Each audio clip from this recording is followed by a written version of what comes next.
Alright, today's warm-up is basically the same as yesterday's, except for instead of being over World War II, it is over Vietnam.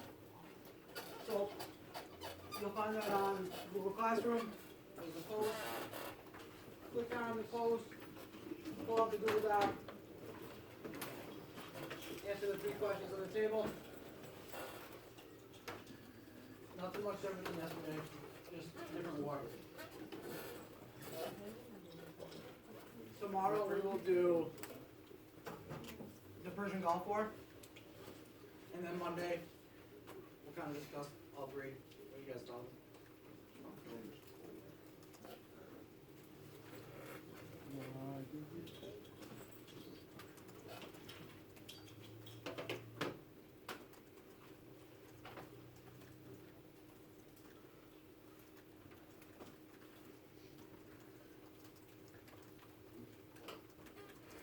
Yeah.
Is Alexis here today?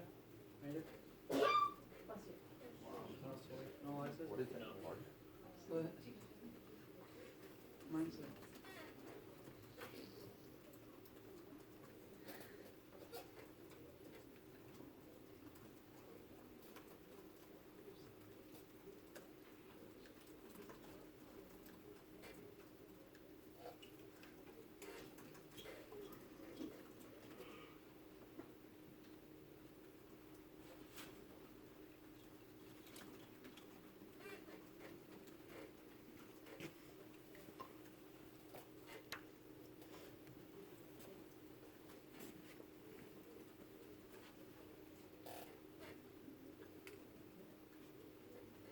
You guys find some information?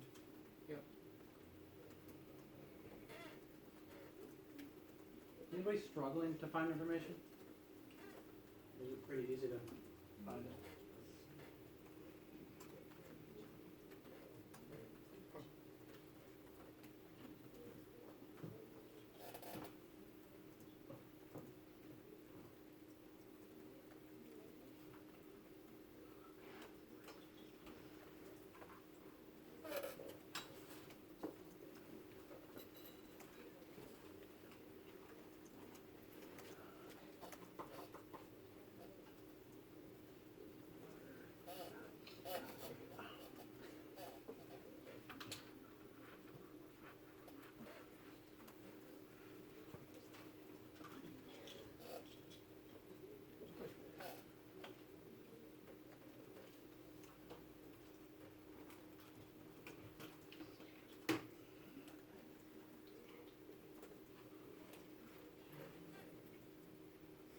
When you finish with it, just submit it to that same post on Google Classroom.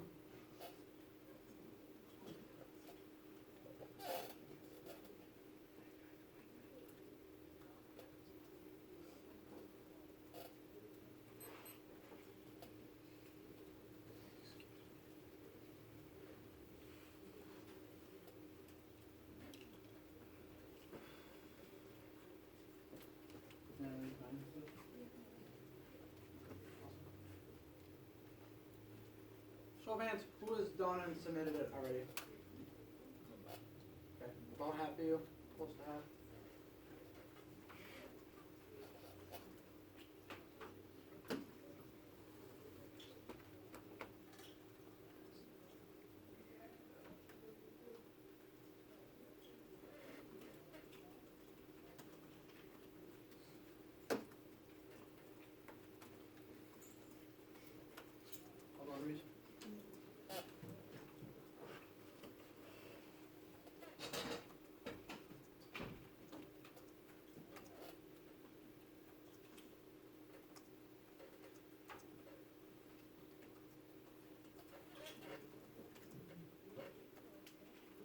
Alright, so let's wrap these up. If you don't have it completely finished, you can finish it anytime later and just submit it to that post. There's no due date on there, just as long as you have it done by tomorrow.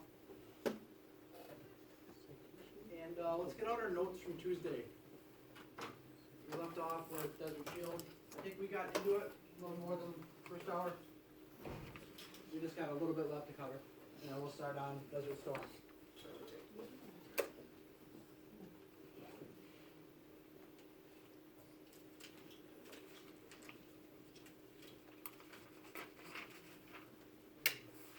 You guys prefer the lights off for taking notes?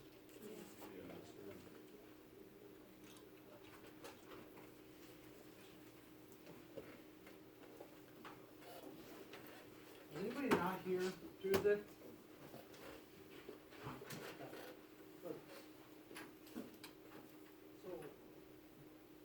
So, you got something, Nolan, to take notes with? Alright, everyone got something? Okay. So Tuesday, basically, we talked about Desert Shield. We said that UN was going to force Saddam Hussein to withdraw from Kuwait. They didn't want him. Saddam decided not to withdraw, so the United Nations set a deadline and said, hey, you got 4 months to withdraw. If you don't withdraw by then, we're going to use force, pull you out. So today we'll pick up with that. 4 months comes and goes. It was August 2nd that they invaded. Now it's, the deadline they set was January 15th.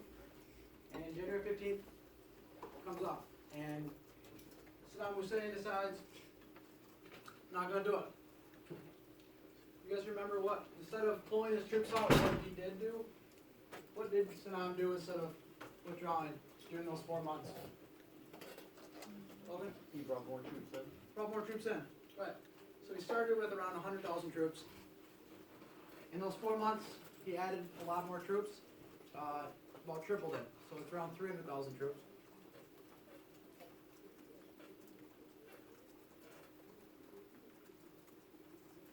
So America gets together with the other United Nations, Saudi Arabia, Great Britain, Soviet Union, and Egypt, and they start putting troops in Saudi Arabia, preparing to enforce, the withdrawal after this deadline's over.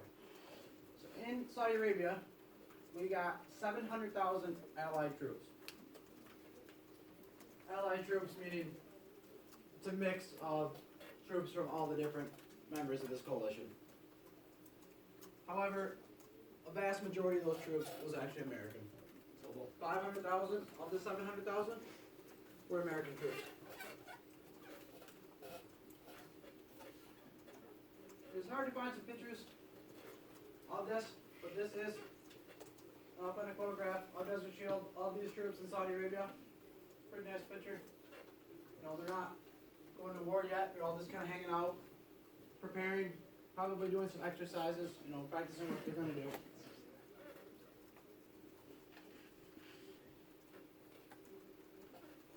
Anybody need another minute on the slide? No? So Operation Desert Storm.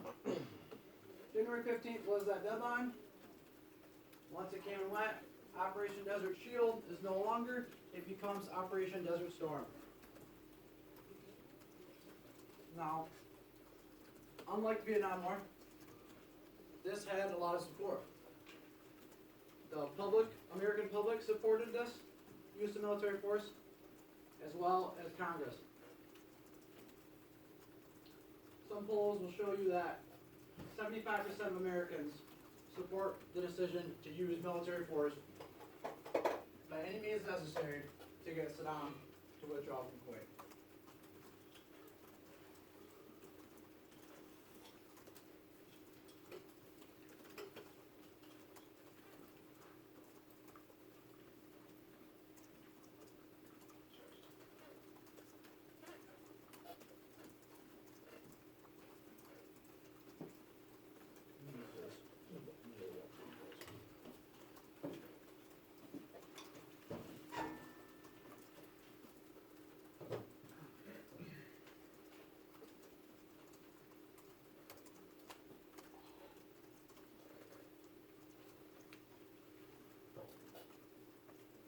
Let me shut that blind.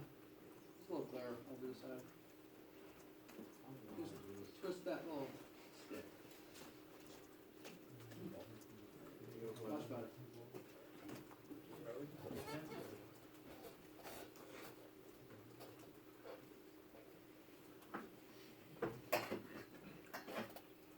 Does anybody need more time on this slide? No.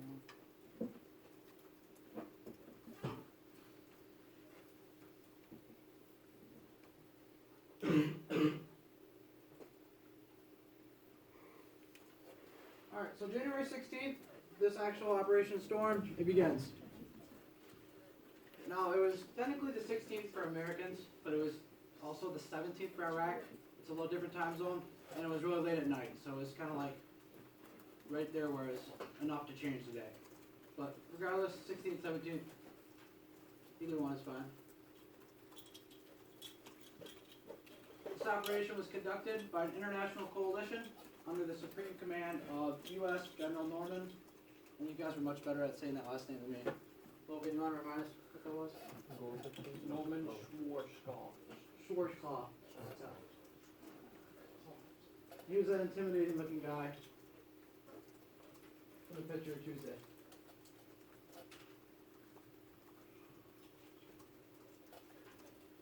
International coalition.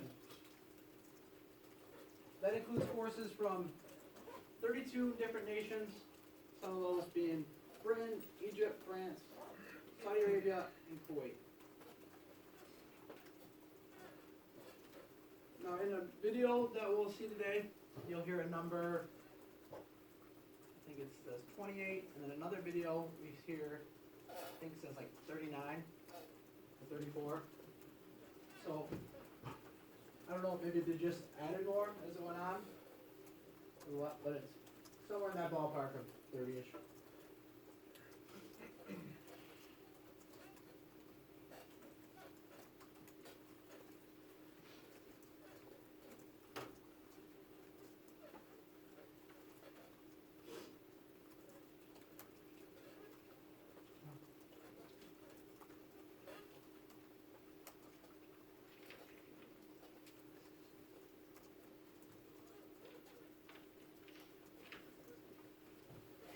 Anybody need more time on this one?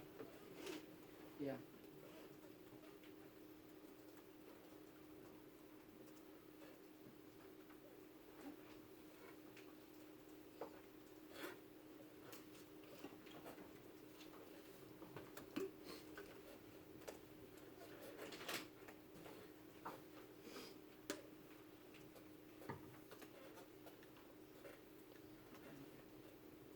Brandon, can you shoot me through?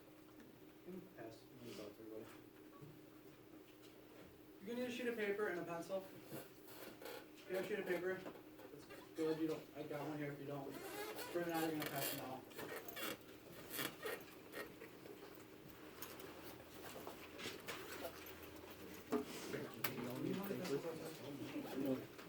I do. Yeah.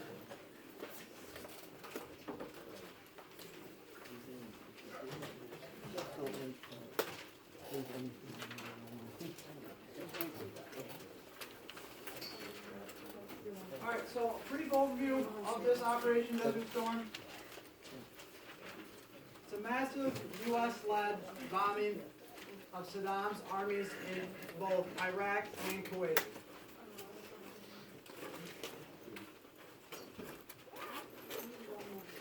Let's see, what does that thing here?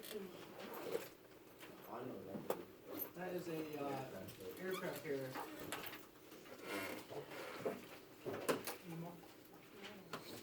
Alright, so this is the largest air campaign since Vietnam. Desert Storm was the air war part, not the ground war part.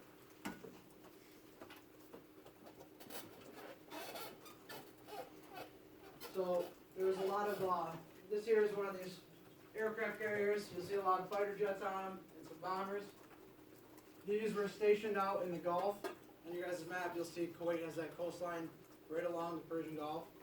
And we just pull up and park these things right in the Gulf, just waiting to go to war with Iraq there.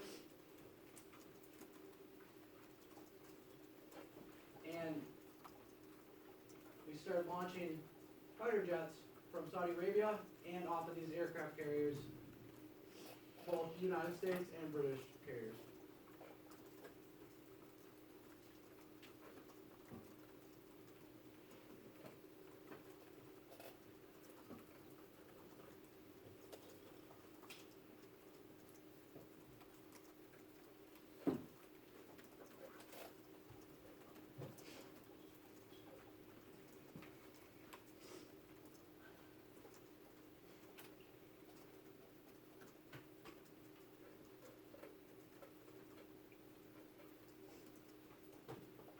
Alright, if you're finished taking notes off this slide, on your piece of paper, write your name, write the hour, and write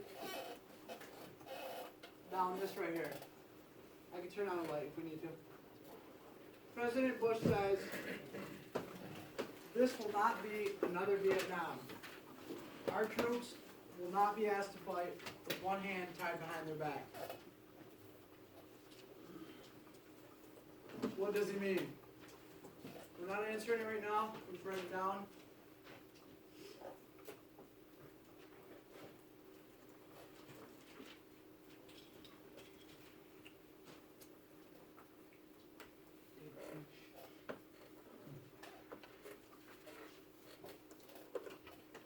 And then I just got some couple pictures on here that show some of the fighter jets we used.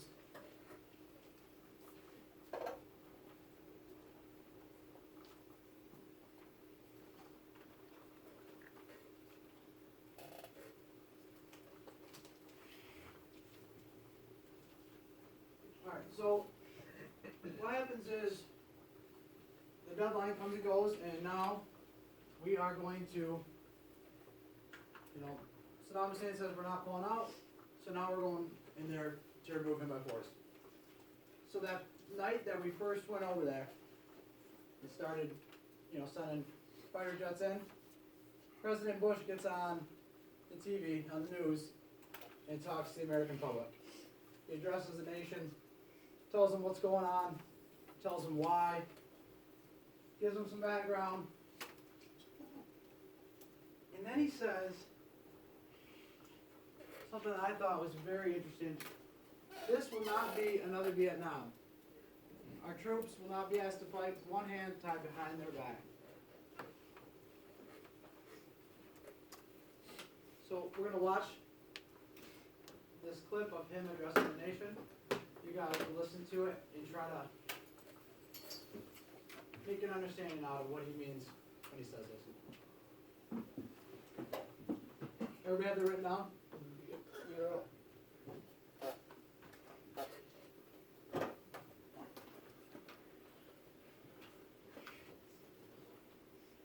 Same thing.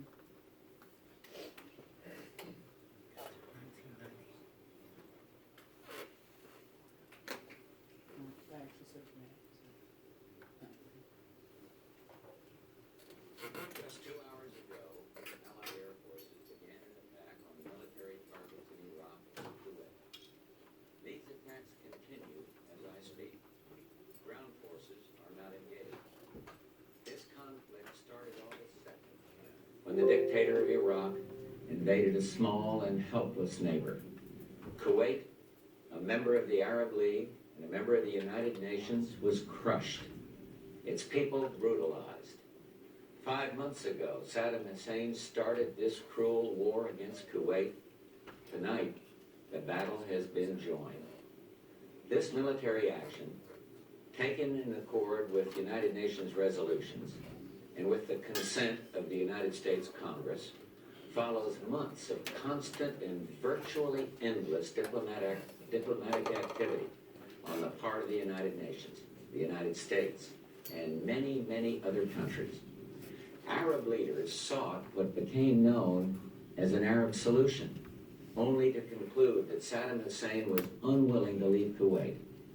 Others traveled to Baghdad in a variety of efforts to restore peace and justice. Our Secretary of State, James Baker, held an historic meeting in Geneva only to be totally rebuffed. This past weekend, in a last-ditch effort, the Secretary General of the United Nations went to the Middle East with peace in his heart, his second such mission, and he came back from Baghdad with no progress at all in getting Saddam Hussein to withdraw from Kuwait. Now, the 28 countries with forces in the Gulf area have exhausted all reasonable efforts to reach a peaceful resolution, have no choice but to drive Saddam from Kuwait by force. We will not fail. As I report to you, air attacks are underway against military targets in Iraq. We are determined to knock out Saddam Hussein's nuclear bomb potential. We will also destroy his chemical weapons facilities. Much of Saddam's artillery and tanks will be destroyed. Our operations are designed to best protect the lives of all the coalition forces by targeting Saddam's vast military arsenal. Initial reports from General Schwarzkopf are that our operations are proceeding according to plan. Our objectives are clear. Saddam Hussein's forces will leave Kuwait. The legitimate government of Kuwait will be restored to its rightful place. And Kuwait will once again be free.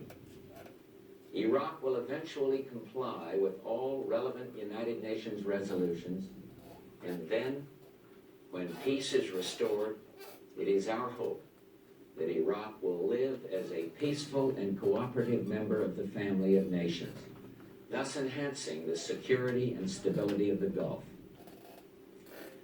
Some may ask, why act now? Why not wait? The answer is clear. The world could wait no longer. Sanctions, though having some effect, showed no signs of accomplishing to comply with the will of the United Nations. Leave Kuwait or be driven out. Saddam has arrogantly rejected all warnings. Instead, he tried to make this a dispute between Iraq and the United States of America. Well, he failed. Tonight, 28 nations, countries from 5 continents, Europe and Asia, Africa, and the Arab League, have forces in the Gulf area standing shoulder to shoulder against Saddam Hussein. These countries had hoped the use of force could be avoided. Regrettably, we now believe that only force will make him leave. Prior to ordering our forces into battle, I instructed our military commanders to take every necessary step to prevail as quickly as possible and with the greatest degree of protection possible for American and Allied servicemen and women. I've told the American people before that this will not be another Vietnam. And I repeat this here tonight.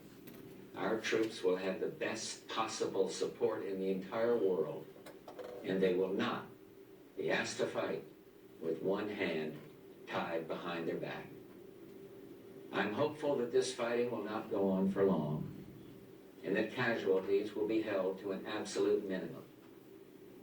This is an historic moment. We have in this past year made great progress in ending the long era of conflict and Cold War. We have before us the opportunity to forge for ourselves and for future generations a new world order, a world where the rule of law, not the law of the jungle, governs the conduct of nations. When we are successful, and we will be, we have a real chance at this new world order, an order in which a credible United Nations can use its peacekeeping role to fulfill the promise and vision of the UN's founders. We have no argument with the people of Iraq. Indeed, for the innocents caught in this conflict, Okay. So, in the video, he says, this will not be another Vietnam. We will not ask our soldiers to fight with one hand tied behind their back. I want you guys to take a minute to think just to yourselves, not with the partner yet. Your thoughts on this. Think about what he means by it, what he's implying, and jot down your thoughts on the paper. Take about 30 seconds to a minute to do that.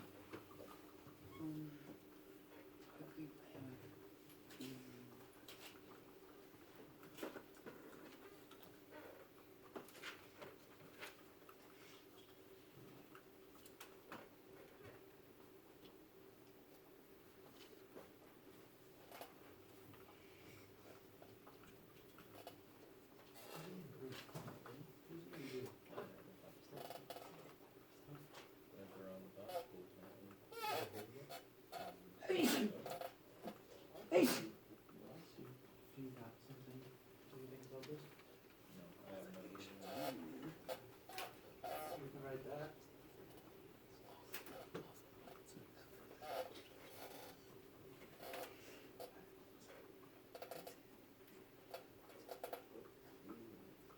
Jason, Gavin, Gabby, Cameron. That's you guys? Yeah. Caleb, that's your group. That's alright, you're good. You want you got it.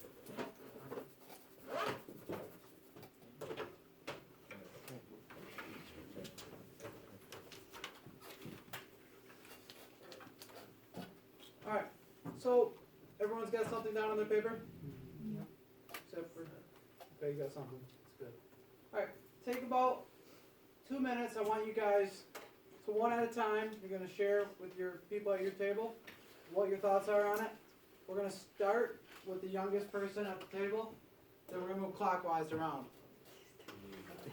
So, I'll give you guys about a minute or two for each of you to take a turn sharing your thoughts.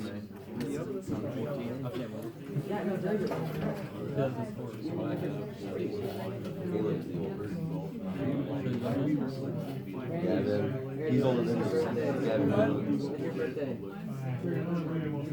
he's older than both of us. I put this over on the fight either jungle or walk traps, rather they'll fight either head on or fight them at all. What did he mean? And basically, we won't give them the home court advantage. We're both What he means. He said that there will be that we will exactly like that. He's taking a jab at the Democratic Party. He's gonna use full force no matter what. I think that he means that he won't go back and try to set up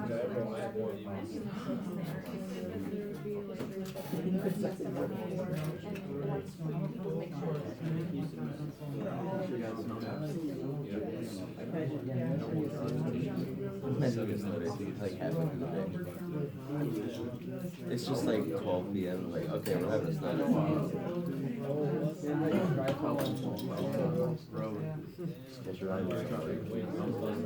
Alright, has everybody had an opportunity to share? Yes. Okay. So, I'm gonna call in some groups. Here we got. Ty, what'd your group think about this?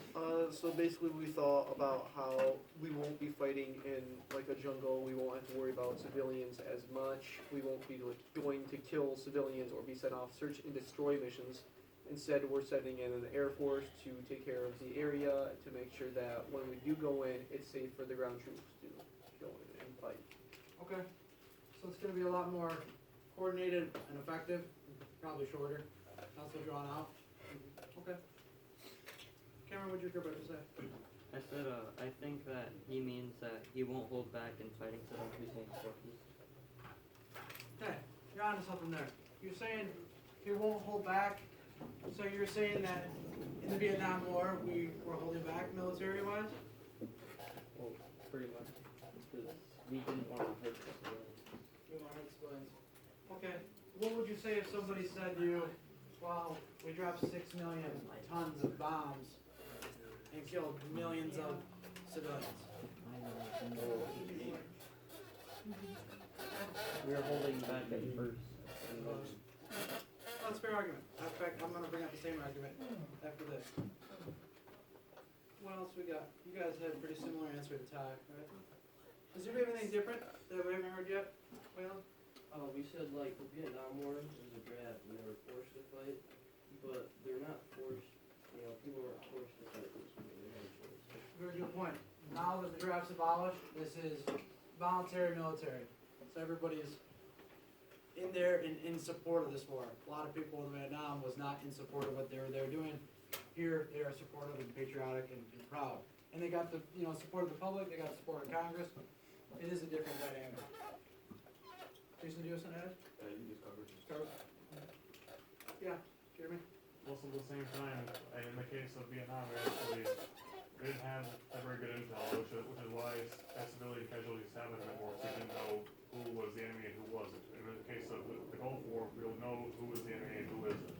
So we don't have to deal with like worrying about looking around every single desert and dune or whatever to see if there's enemies there, unless we know where they are. That's a great point. So now we got, you know, better view of where they're at. We're in a desert, not a jungle. We can see who they are, where they're at. They got, you know, they got uniforms, they got, you know, a lot of equipment. They're not just these guerrilla, and that's not guerrilla warfare, it's a good point. Alright, anybody else wanna share, or pretty much cover it? Okay. I'm gonna bring up a couple of things that I thought of, and I'm gonna have you guys decide whether you agree with what I think is implied or not.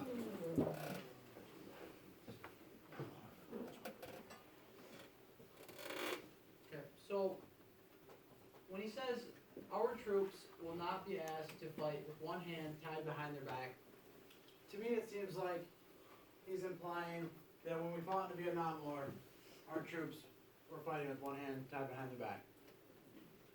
Which sort of implies that we weren't given, like Cameron said, we weren't given our full military power. Which was one view of a lot of people during the time. So, in the Vietnam War, there was the Hawks, there was people who believed we lost the Vietnam War because we did not have adequate military power. They would say we needed to have more power, more forces. We didn't go at them strong enough. You know, it's conflicting with other people's views because there was also people who said we're going too hard and too strong. You know, we're dropping millions of tons of bombs. One Army commander logistic guy described it as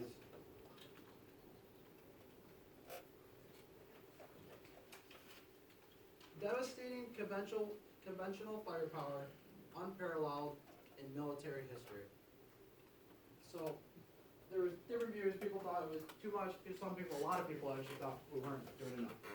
So do you think, obviously President H.W. Bush thinks that we lost the Vietnam War because we didn't provide enough military power. And he's saying that this will not be the case this time. We're going to support our troops. We got new technology, new weapons, stronger. We're going to go in there, get the job done. We're not going to go in there and have a long drawn out war. So do you feel like we lost the Vietnam War due to a lack of military power, or you think we had enough military power? Discuss that with your groups in the next 30 seconds. Just that we just had to You know, like, Kelly, everyone, like, should know as well. Like, we use military power on stuff.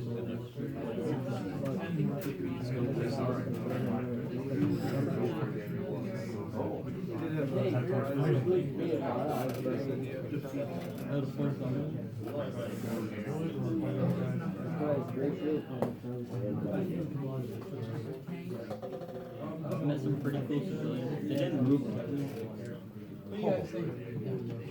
Huh? What do you guys think? About what? The question. Oh.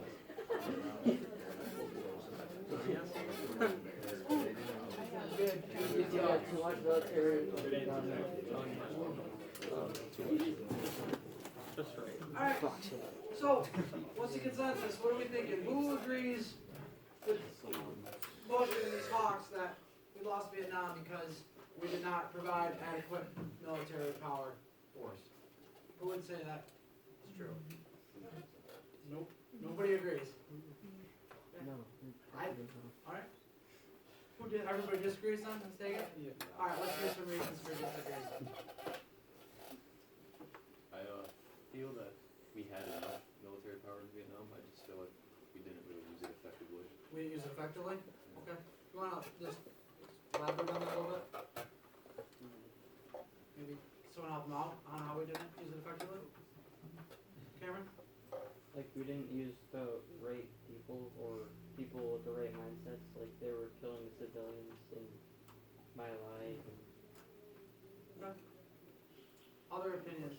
Waylon? The Vietnam War, because of the draft, the people didn't really want to fight. They didn't volunteer, so they didn't want to go to war. They didn't want to have to kill people. They didn't want to do that. Versus, like, if it was volunteer soldiers, they would want to win for their country. But the people that got drafted didn't want to go. Okay, so are you arguing that we didn't have an adequate military power then? Or are you We saying? did, but the people didn't want to fight. Here. I just have a question. What did they do with like people that were drafted with criminal records, like murder or something like that? Like, if they were out of jail, just saying, like, how did they deal with something like that? Great question. Jeremy, you know this? I'm gonna guess that it's, they probably weren't drafted if they're a felon. Yeah, Jeremy. Were felons drafted? It'll probably depend on the person, to be honest. I don't really know for sure. This is a very good question, but like one that's like so out there that I don't know the answer to. Yeah. I think that's That's a good question. Yeah. I'd probably answer it a little bit. It depends on who the person was. Like, if they were like a psychopath, they wouldn't draft them because they would be considered mentally unfit for war.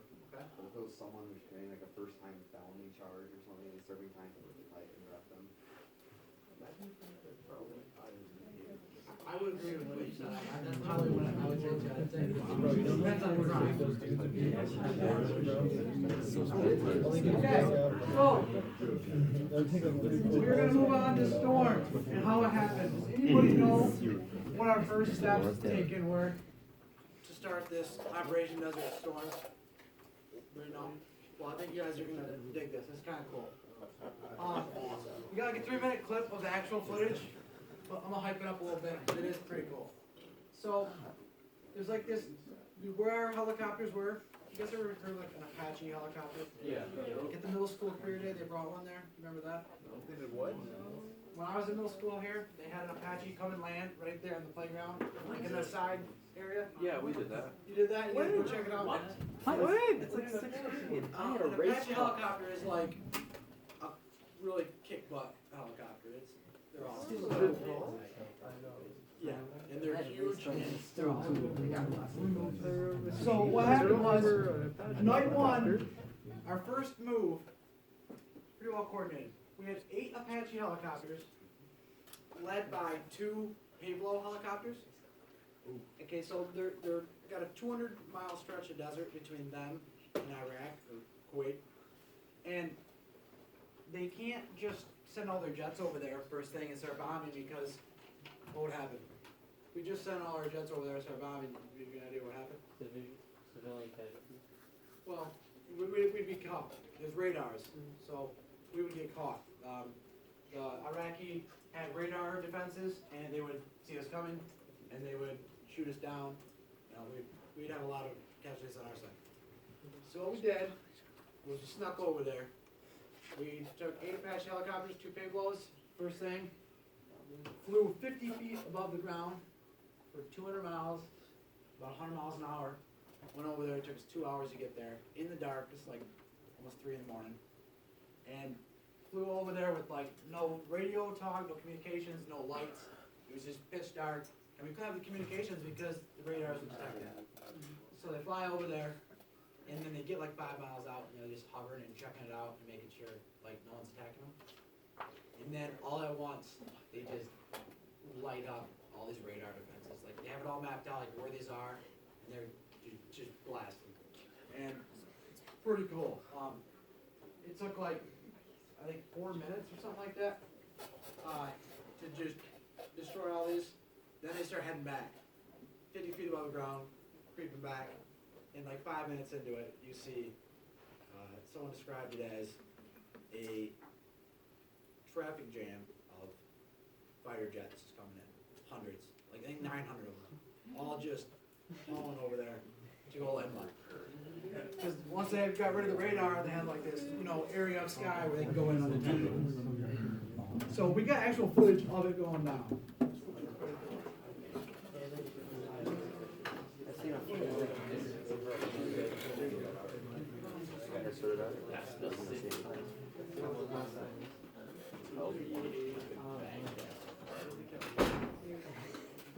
Bad day kind of like a couple hours off. So that's why I was like 16th for 17th. It was like, it's a little bit different time. Alright, good for out.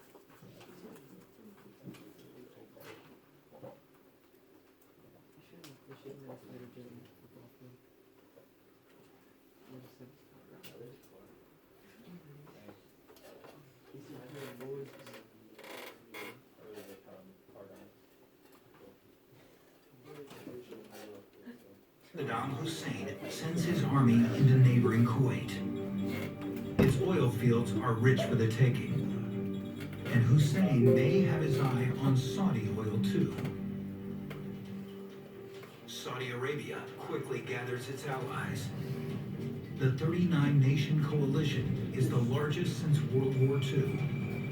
They vow to bring Hussein to his knees. Withdraw from Kuwait or face a coalition ready and willing to employ all means necessary. 8 Apaches from the 101st Airborne Division prepare for the 200-mile flight into Iraq. We had to take out the radar sites at 2:38 in the morning, so all the aircraft could fly through this corridor. The Apaches take off and speed across the desert, cruising just 50 feet above the ground to avoid radar detection. There's a total blackout on navigation lights, total radio silence. If Hussein's radar detects them, they risk being shot down by the very target they've come to kill. It takes just over 2 hours for the Apaches to reach the radar towers. When they're 5 miles away, they hover for a moment, surveying their target. This is actual footage from General Cody's mission, the very first Apache strikes of Desert Storm. When we pulled the trigger, all 4 aircraft shot at the same time. You get 4 to 6 Hellfires en route. The time of flight's about 12 seconds. And then all of a sudden they start hitting. And when they start hitting, things start exploding pretty quickly, especially when we hit the where the generators and all the fuel was.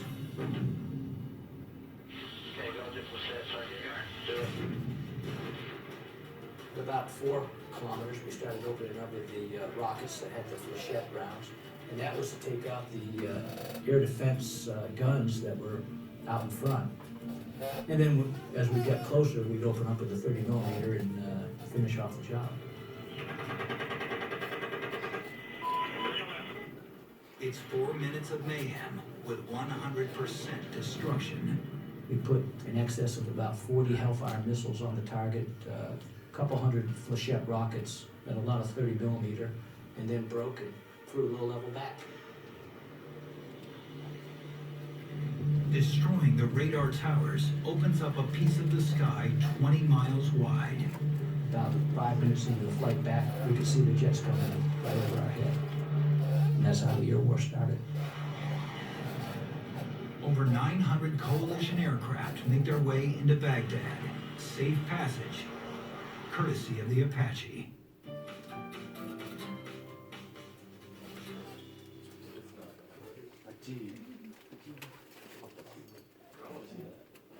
You wanna see the actual bombing? I want to see the tank battle. Oh, we're gonna get to that. That's the Operation Desert Saber. Like when you go on ground, you can go in there. So that is yet to come.